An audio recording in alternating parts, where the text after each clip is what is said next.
Hundreds of staffers at the National Oceanic and Atmospheric Administration, also known as NOAA, were laid off last week as part of the Trump administration's efforts to cut the federal workforce. Staffers were considered probationary employees, meaning they were hired within the last 2 years. The White House said employees with critical jobs within NOAA were not affected, but sources within the agency disputed that to CBS News, saying some meteorologists, including radar specialists and members of the Hurricane Hunters crews, were cut. Alan Seals joins us now for more. He's an adjunct professor at the University of South Alabama and is the president-elect of the American Meteorological Society. Alan, thank you for being here. Thank you.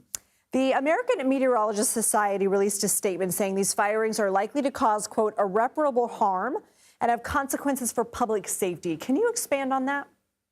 Yeah, most people know NOAA as the National Weather Service. That's really where the public first understands what NOAA is. Now, that's just a small part of NOAA. However, within the National Weather Service, scattered throughout the country, you have local offices that forecast local weather. If we're seeing cuts at those offices, just like any other facility, if you lose a certain number of people, it means the people who are left are going to have to work harder and do more with overall fewer resources. It also means from a technical standpoint, if, for example, the local radar in your community goes down, a technician has to be called in. I don't know that that's where some of the cuts have been, but the more you cut, the less likely the Weather Service is able to keep up with not just daily weather, but just think about what we dealt with last year. Wildfires in California. In December, there was a tremendous fog accident in southern Louisiana near New Orleans. Now we're in a scenario going across the next several days where we've got severe weather moving from the Central Plains across the Gulf Coast to the Northeast. And whether you're looking on TV, whether you're looking at a weather app or getting data directly from the National Weather Service, the bottom line is NOAA is the foundation of all of these forecasts that you get from multiple sources.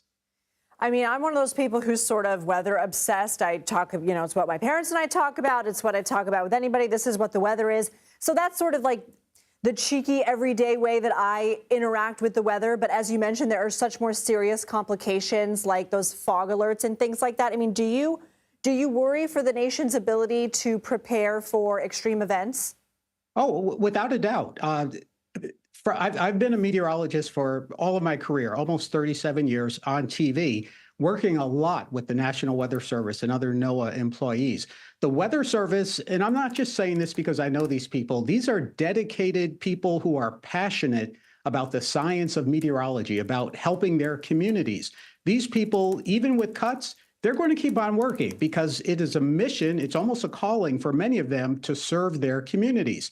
However, there comes a point where if you remove resources, things will likely suffer. Now, that's on a good day, but just imagine going into severe weather season, going into hurricane season, everyone sort of takes the forecast for granted. Yeah. And even if you're getting it from a private company or watching a TV station on cable or satellite, without NOAA's input to that information, there would be so far fewer protective measures that our communities can take. And I can guarantee you, tonight, tomorrow, for example, emergency managers across the Southeast are watching NOAA's data so they can prepare their communities. So that's sort of the today and tomorrow aspect, but I want to ask you about long term. What is NOAA's role in predicting climate change and staving it off? And do you worry these firings could have a negative impact there too? Yeah. And I'll start with a short story. I teach a broadcasting course at the University of South Alabama. My students, after class this past week, we talked for a half hour about, and most of them are meteorology majors, about what their future is within what we call the weather enterprise, which is meteorology, it's climatology, it's hydrology, it's private industry, academia, government. And right now they're scared. And this is not even the employees. This is the pipeline for the next generation of people who will continue to help us model the atmosphere, measure the atmosphere, create AI models that will be better at forecasting and ultimately communicating the weather. So right now, for them, the future is scary because of what's happening. And what's happening is something where there's no doubt any organization, any agency, any company can be trimmed down.